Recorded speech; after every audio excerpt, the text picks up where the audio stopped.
Waves just released a brand new plugin, the Magma Channel Strip. This is a tube-based plugin that is great for adding character and new flavor to your sounds. And whether you're using it on a vocal or a kick or a snare or a lead, you're going to be able to get some really interesting results, as you'll find out throughout the rest of this video. If you don't know who I am, my name's 5piece. I'm a producer and engineer based in Toronto, and I help music creators like you sound better and get paid for your music. So if you get value out of videos like this one, definitely make sure you tap that like button and also subscribe to the channel to see more of my content in the future. Now, me personally, I love using channel strip plugins because they make the mixing process much easier and much more efficient for me. Instead of having a bunch of plugins on a single channel, I can actually use just the channel strip, which has some of those same plugins that I would put on individually all together in one neat and compact place. So I might be able to have an EQ, a saturator, some dynamics and stuff like that. Almost like mixing on a console, right? You have each individual channel strip that has everything you could possibly need there. You can use one part of it or you can use every single part of it based on your track and what you have going on. But overall, I find it really simplifies the workflow and you can really make your life much easier by implementing them into yours. Now, in today's video, we're going to go over all that. So let's actually start by breaking down how this plugin works and what each processor that's a part of it is. So this is the Magma Channel Strip. You can see it's got a few different components here, and I'm not only going to use this plugin, but I'm also going to get a little bit of help from a gain match plugin that I use. So you will periodically see me clicking it on and off just to see how things sound and to ultimately make sure that the gain is matched. So that way volume is never biasing our decisions. And that'll also help you get a better understanding of how this plugin is ultimately affecting the sounds that we're working on. So the first section we have here is the input section, and this has a variety of controls here. First, it has a phase reverse. This is going to be good if you're dealing with elements that might be out of phase with one another and you want to flip it a full 180 degrees. This is really good for things like bass and kicks that can sometimes be out of phase with each other, but sometimes other sounds as well. It also has a built-in filter. It has 3 settings, an off, 60 hertz, and 110 hertz. So you can basically select which frequency you want to cut off. And this is great for just dealing with low-end rumble that is sometimes present on certain types of sounds, especially things like vocals. You can just use the filter right here and it's automatically going to get rid of that right at the beginning of the chain. Now, you wouldn't really know, but this screw here is actually a sensitivity function, and this ultimately allows you to control the headroom going into the plugin, I believe. And this is ultimately going to be compensated at the end as well with the output. So you can ultimately drive this down a little bit to create more headroom on your track. But as you're going to find out in a moment, we also have a drive, which is going to allow us to actually push the volume a little bit more, add some gain. And as you add gain through the drive, you're actually going to be creating more saturation or adding some harmonic distortion to your sound, which might allow it to cut more or even add some grit to it if you really push it. It really depends on how you use this, as you're going to find out later on in this video. Moving on from the input section, the next thing we have is the EQ section here, and it's really a simple 3-band EQ. You have 2 shelves, one on the high end, one on the low end or the bass, and then you have a more controllable mid band where you can actually select the frequency, whereas these other 2, the high shelf and the low shelf, really it's already set for you and you are just adding or removing gain as you see fit. This is a great EQ for enhancing things, I find. It may not necessarily be as good for doing some surgical moves, but this is definitely a great thing to just sculpt your sound. Maybe you want to add a nice smiley kind of curve. You could absolutely do that here with ease. And you can even select the mid frequency as you see fit and decide to boost or take away. Now, what's interesting about the mid frequency specifically is when you boost, it's going to boost with a wider Q automatically. And when you cut, it's going to create actually a narrow Q. So the Q is actually going to be dependent on the setting of your gain, whether you're adding or taking away. Now, moving on from EQ, we have the dynamic section, and let's start with the expand section first. Now, first of all, this could be an expander, or if you flip the switch, it could be a gate. They're very closely related, but a gate is a much more aggressive form of expansion, right? Expansion is going to create a bigger difference between the louder and the quieter sounds, whereas a gate is pretty much only going to let the loud enough sounds through and get rid of the quiet ones. Of course, this is going to depend on your settings, but as you increase this expand knob, you're essentially making this happen more aggressively. So when I increase the expand here, maybe only the loudest parts of my signal are going to come through, and anything that is too quiet, such as noise or more subtle parts of the performance, they're not going to go through, right? So obviously you're going to end up playing with this expand knob quite a bit to find the right setting. It really is just a one knob interface here, which makes it simpler, but at the same time, you're going to have to play with it to find the right setting to make sure you're reducing the noise, and of course, using it in combination with the gate, or just keeping it off and only using the expander on its own. Aside from the expander and gate there, you have a compressor. Now, in a very very similar way. You notice there is not a ratio, a threshold. There is no other controls that you would typically find in a compressor. It's really just a one knob interface. You just increase this, and as you increase it, you are going to get more compression on your signal. It's going to even out the signal more aggressively. And if you really want to use this for a character purpose, you can actually increase the knob here to smash. And when you put the smash on, it's going to happen even more aggressively. This is actually a great thing for parallel compression, and I think this is a really great use of this plugin in particular, to use it maybe in parallel rather than directly on a signal. If you want to be a lot more crazy with these moves, such as smashing the compression, or maybe dialing in some really aggressive high and low shelf settings with your EQ, adding some crazy drive, you can really understand how this plugin is not only going to be helpful for processing a sound directly, but also putting it onto a send and then maybe doing it in parallel as well. Now, aside from the dynamics, these are the main features. As you can tell, you also have a view meter and an output section. Now, the view meter is going to just show you the output volume of the plugin, and this little light here will light up red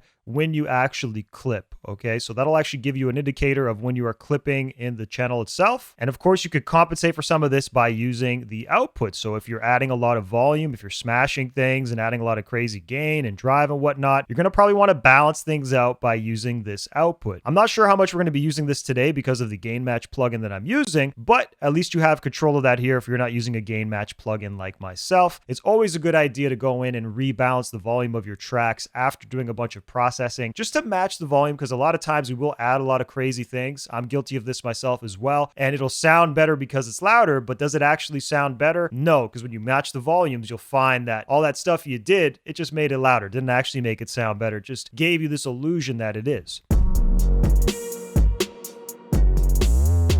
So this one we're actually going to go through step by step, because I know a lot of you guys are mixing vocals, and right now I just have a dry vocal. There's no effects, nothing. This vocal has already been slightly edited. You could see that I've already gotten rid of little gaps in the performance. Maybe it's just noise or rustling in the room, whatever. So that means that I'm going to still probably use the expansion or the gate, but it may not be as effective as obviously if I had all these moments in. That being said, let's now start here. And the way I always start this, once again, is with the filters and then the drive. Let's do this first. Bad girl and I know that she want be with me, want go deep with me.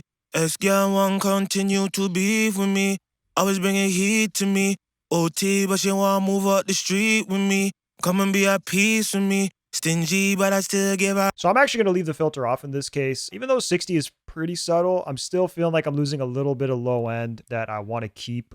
Sometimes just using a filter obviously can be really effective as well, but sometimes it's just a little bit too much, and it depends on the track. I really don't want to lose too much bass presence in the artist's voice in this case. With that in mind, let's actually check out the drive though. I'm going to drive this up, play it, and depending on how that goes, maybe I'll come back and set up a filter after all. Bad girl and I know that she want be with me, want go deep with me. Ex-girl want continue to be with me, always bringing heat to me. OT, but she want move up the street with me, come and be at peace with me. Stingy, but I still give her a piece of me, treat me like piece of meat. Bad girl and I know that she want be with me, want go deep with me. Ex-girl want continue to be with me, always bringing heat to me. OT, but she want move up the street with me, come and be at peace with me. Stingy, but I still give her a piece of me, treat me like piece of meat. Okay, so obviously, pushing the drive up, I pushed it on purpose, really getting that crazy Kanye, Travis Scott kind of vibes, right? If I were to really push it, add some reverb, call it a day, right? But we don't really want to do that. I don't want to do that in this case, at least. It's more of a melodic song, not really intended for that purpose. So I'm obviously just adding a little bit of drive, getting a little bit of saturation, a little bit of that high-end harmonic action coming on. And so far, we're just getting a little bit more presence out of the vocal, right? Let's now play with the EQ a little bit. Bad girl and I know that she want be with me, want go deep with me. Ex-girl want continue to be with me, always bringing heat to me.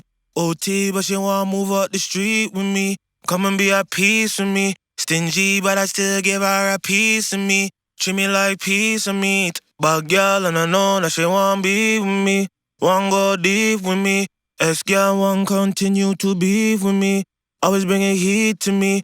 OT, but she want move up the street with me, come and be at peace with me. Stingy, but I still give her a piece of me, treat me like piece of meat. Bad girl and I know that she want be with me, want go deep with me.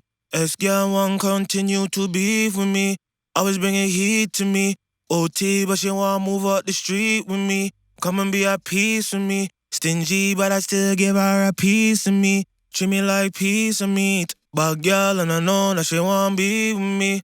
Want go deep with me. Ex-girl want continue to beef with me. Always bringing heat to me.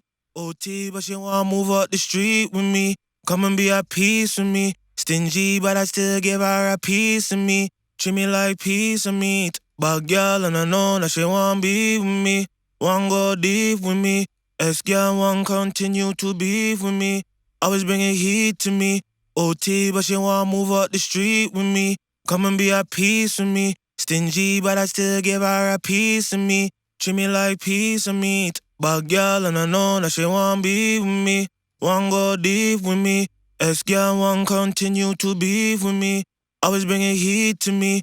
OT, but she want move up the street with me. Come and be at peace with me. Stingy, but I still give her a piece of me. Treat me like piece of meat. Bad girl and I know that she want be with me. Want go deep with me. Ex-girl want continue to beef with me. Always bringing heat to me. OT, but she want move up the street with me. Come and be at peace with me. Stingy, but I still give her a piece of me. Treat me like piece of meat. Bad girl and I know that she want be with me. Want go deep with me. Ex-girl want continue to beef with me. Always bringing heat to me. OT, but she want move up the street with me. Come and be at peace with me. Stingy, but I still give her a piece of me. Treat me like piece of meat. So really quickly, you can hear the difference that we've been able to achieve with this plugin, right? And it's interesting because again, we're fully gain matched here. So there's no bias of volume. What you're hearing here is an exact volume match and it already is sounding better. So you can see all I've done is I've left the filters, pushed the drive a little bit. I've had a little bit of EQ here, 2.1 on the high end. I'm taking away actually a little bit from this nasally range, and that's particular for this vocalist. And I am adding a little bit of bass, just add a little bit of warmth and presence to the track. I am using the expansion. That's just helping smooth certain things over, especially those moments in between, right, where we're transitioning and it's maybe basically muting because of the cuts that I made. And I am compressing a little bit. You saw me smash it at one point just to see what it sounds like, right? But overall, everything is sounding great. It's sounding good. It's sounding clear. It's sounding better. It doesn't mean that we're completely done here, of course, but it does show you how you can make a lot of progress in a very short amount of time. That was what? 2 minutes probably? I guess we'll find out by the end of this video. Let's now take this and apply it to something else altogether. Let's actually apply it to a bass. So I've already actually dialed in the settings here, and let me just play it first and I'll summarize what I did.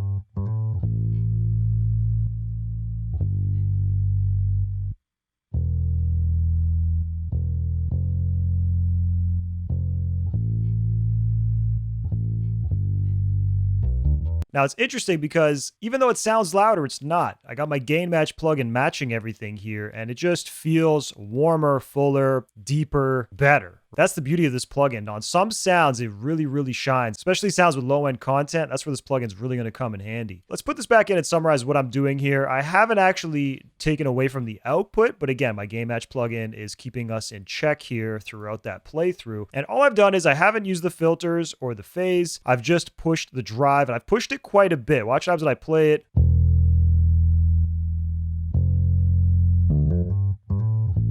The indicator's just lighting up a little bit, so I'm just getting a touch of that saturation that I'm after. On the EQ side of things, I haven't added anything to the high end. Now in the mid band, I've actually reduced a little bit around 376, so just taking away a little bit from that muddy area. A very tiny amount, of course, but now I am in the low end, on the low shelf, I am adding about 2 dB, and that's where a lot of this magic is coming from, that warmth, that blanket of bass kind of feeling. It's coming from this. I didn't use the expansion or the gate here, didn't feel a need to, but I am compressing a little bit. Let's see the gain reduction meter, how hard that's going.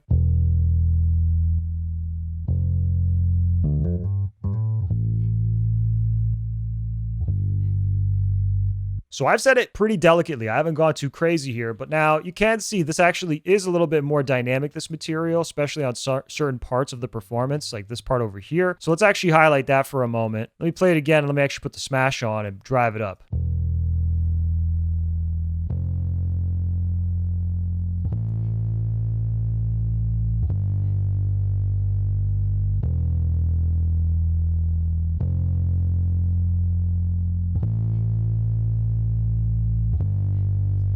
That's pretty damn cool in my opinion, right? I'm gonna put this back, but obviously if the song called for that sound, I could do that, but you can see how it is really changing the sound as well. You get more of that buzzing kind of sound, which definitely could work for certain records. I don't think it's gonna work for this one. This is an Afrobeat record. It should be pretty clean sounding, but definitely you can understand how you can apply this in a few different ways on your basses. Let's take a look at how I've applied it to this synth sound. I've got it already set up and dialed in. Play it first.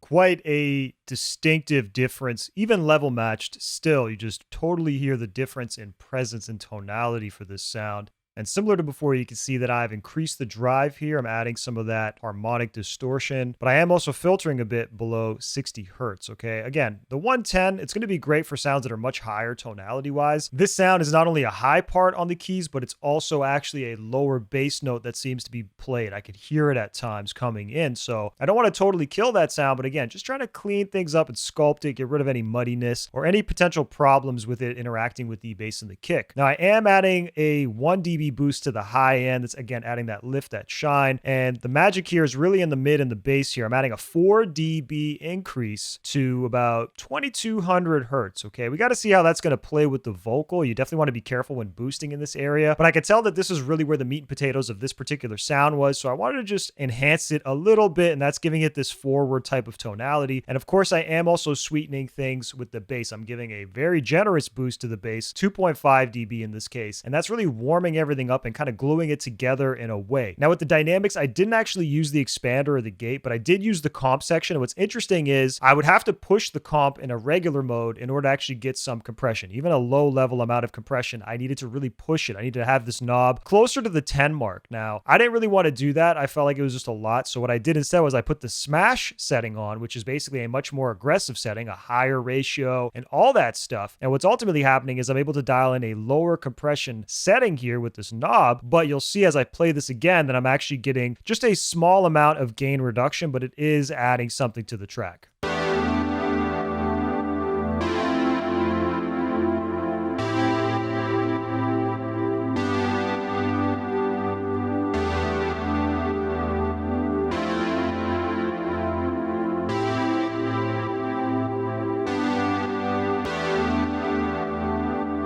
Definitely adding more of an analog flavor to the track here, and I think that's a good thing. I don't think it's a bad thing at all. Now, of course, with the gain matched enabled, we are basically matching the level, so we're not actually hearing it louder. But if I now take these out, we put it in a context, the difference is going to be much more drastic.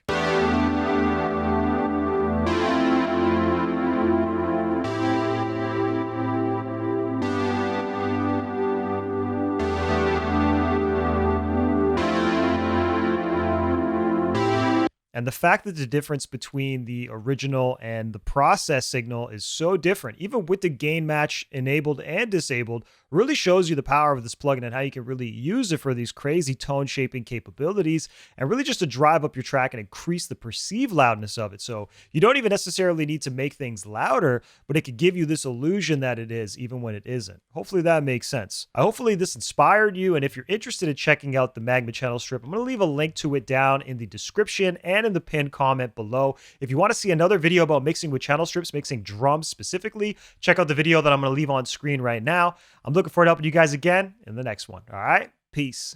5,